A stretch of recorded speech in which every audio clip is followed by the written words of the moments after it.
let's talk specifics now. And one of the big issues that I know that IVCA has been pretty vocal about, and this was again a budget announcement that the finance minister had made, not this budget but the previous budget, talking about the possibility of global listing by Indian companies, by Indian startups. And then there's been a U-turn on that, and that route and that avenue for now seems to be shut. Is this something that IVCA took up with the committee?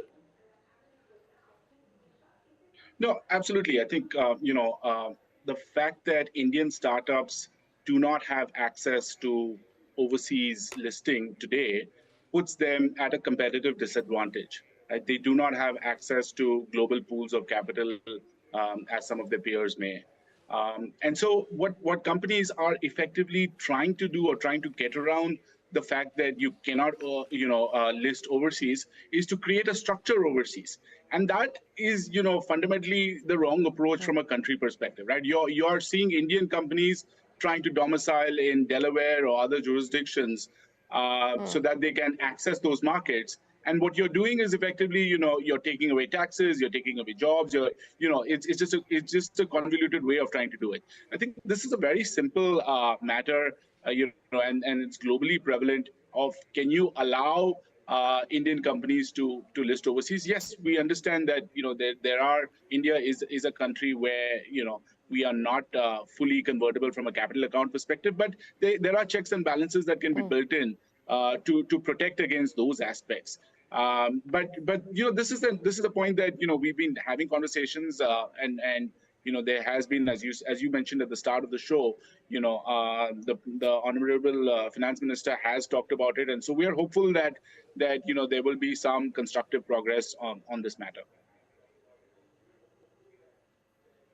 Okay. Speaking of constructive progress, Mr. Srinivasan, again, these have, of course, been long-standing demands that industry has put forward, and I would imagine that the committee will look into the recommendations that have come in, treating listed and unlisted securities on par, and also the often repeated demand as far as double tax on ESOPs are concerned.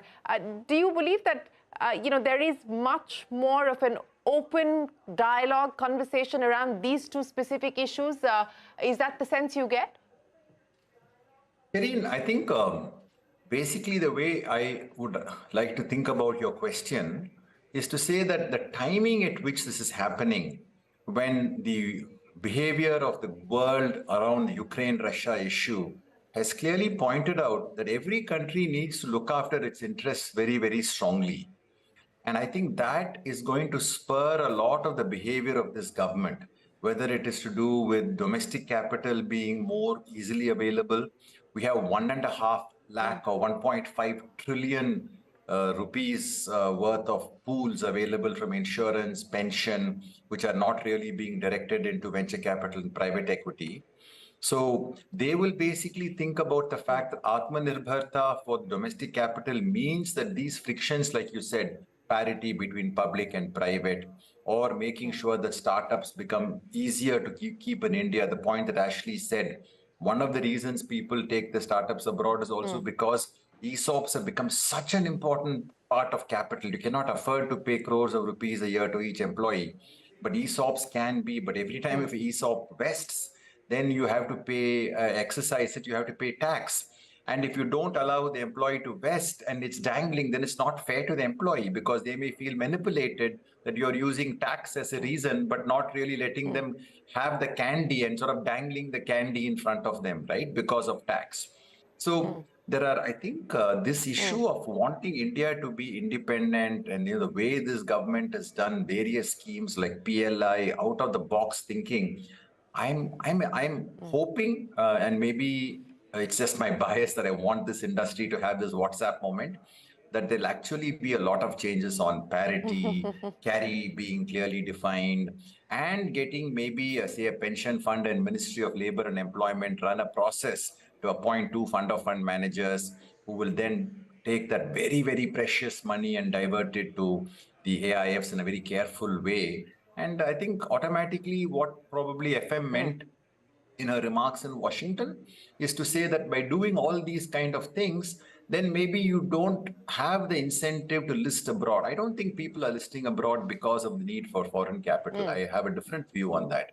I feel people are listing abroad because of the fear of the friction in India. Things like you said, double taxation on ESOP, parity on taxation, what SEBI's listing norms not being light touch, right? After all, everybody wants to be here and they want India to grow. No, everybody has a much broader view of their life than just capital and economics. So I am hopeful the Ukraine war, this government's boldness, and the need for domestic independence, Atmanirbharta, domestic capital to earn money in a country which has got a current account deficit, to export our profits is not the cleverest idea. Yeah. No, it certainly is not the cleverest idea. But, you know, Pratibha, speaking about this WhatsApp moment that Gopal Srinivasan has referred to twice in the course of this program so far, let's address that issue. I mean, it is a difficult environment that we're currently operating in globally, and that is already impacting Indian startups. We talked about how we have seen funding come off, dry up quite significantly, and that's expected to continue.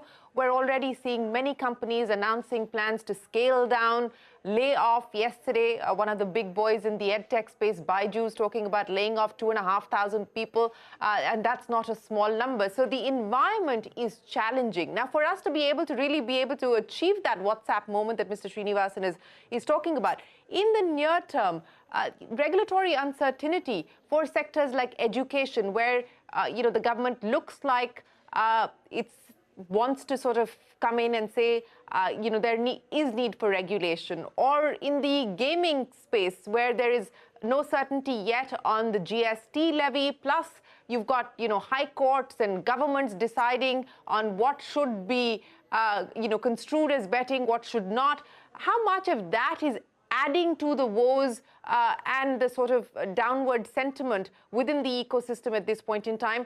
Of course, the global challenges, but some of these domestic regulatory issues, is that weighing on sentiment today?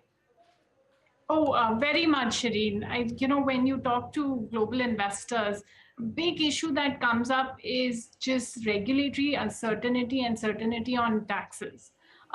You know, again and again, we hear that play out saying, you know, we don't know when we are making an investment. And this is sticky investment. Any investment that goes in through either of these routes, P or VC, you know, it's a long-term investment, 7 to 10 years. During that period, you know, they're used to in developed markets having stable laws. You know, I've practiced globally. I've practiced in New York, Tokyo, Hong Kong. When we did transactions, we didn't worry about laws as much because the laws were very set, and you know, it was a commercial negotiation that the lawyers were dealing with. But in India, you have to keep in mind that, you know, the law might change. The law is changing while you are doing the transaction, and then the market moves. The regulatory approval sometimes can take, you know, between 6 months to 1 year, despite, you know, best efforts from the government to make that more streamlined.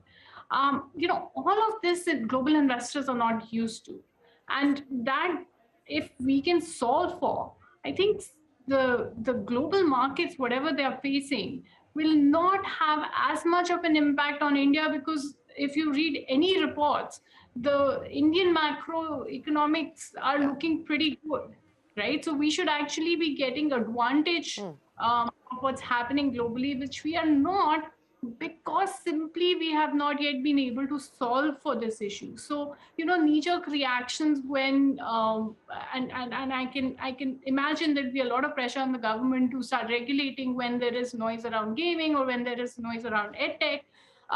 But yeah, long term, it really affects you know, especially these investors, because they look that I have put money into the country, I will exit in 7 years. Between that time period, at least from a regulatory perspective, my investment shouldn't go to zero.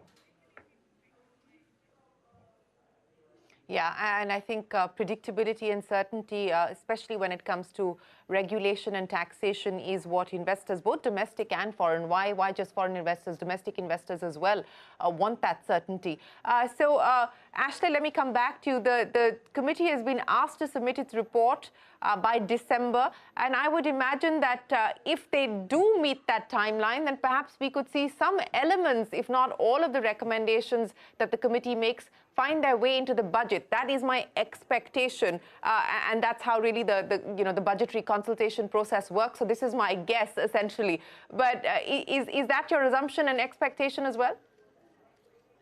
Shireen, we are equally hopeful that that does play out in that time frame. We all do know that some things do slip up in terms of timelines. So there is a December deadline. The good thing is that the committee, we believe, has done a number of meetings since it's been constituted, a few weeks ago. So they are progressing at a high speed, and they're committed towards meeting that date. The budgetary process, does start a few months prior to February. We are hopeful that some of the key recommendations at least get included in the budget, even if not all of them, because we do understand that the government will need some time to mull over. But we're hopeful that some of the things that Gopal talked about, for example, or Pratibha talked about, we're hopeful that some of those things there is some clarity being brought in. I agree with you. But the budget sort of becomes the seminal event when we talk about taxes and tax changes specifically. But of course, many of the other aspects can be dealt with outside of the budget as well. But Mr. Srinivasan, let me end by asking you, and what gives me hope that a lot of the issues that we've discussed and that you've put on the table here, they require the silos between the market regulator, the central bank regulator, North Block. They need much more of a sort of, interministerial, inter-regulatory approach. And just the fact that you've got a former SEBI chief heading the committee, you've got Mr. Mahalingam, former SEBI and RBI as a member. You've got a former member of the GST and the CBIC there in Mr. Nagendra. You've got a former chief commissioner of income tax. That gives me hope that we could perhaps see this committee move on significant changes. Shireen, I tell you, Mr. Damodaran gave us a small WhatsApp moment when he was SEBI chief, right? He gave us QIB. QIB revolutionized in those days, if you remember, the stock markets like never before. So I have a lot of hope that he understands this from his past record. And if I go through those 160 changes, Shireen, there are only about 4 or 5 which are legislative changes which need to be in a finance bill. So I'm sure that they could be releasing these ideas to the revenue department much ahead of time. If I had to make a bet on this, which I would be like, 70% positive that something can happen in the budget. And 70% is a very high number given these kind of businesses. You better worry about a 28% GST being levied on you, Mr. Srinivasan, for making that bet. But we certainly hope that this is going to be taken forward. If not in the budget, then soon enough. Always a pleasure, Gopal Srinivasan, Ashley Menezes, and Pratibha Jain. Thanks very much for joining us here on this edition of Young Turks to talk about the recommendations that are being considered and being reviewed by the expert committee that's been set up by the government, headed by the former SEBI chief, M Damodaran. Will it be the Indian startup ecosystem's WhatsApp moment or not? That's the big question, but we'll be tracking that story very closely right here. We'll take a break. There's a lot more coming up. Don't go anywhere. We're back in a moment with more.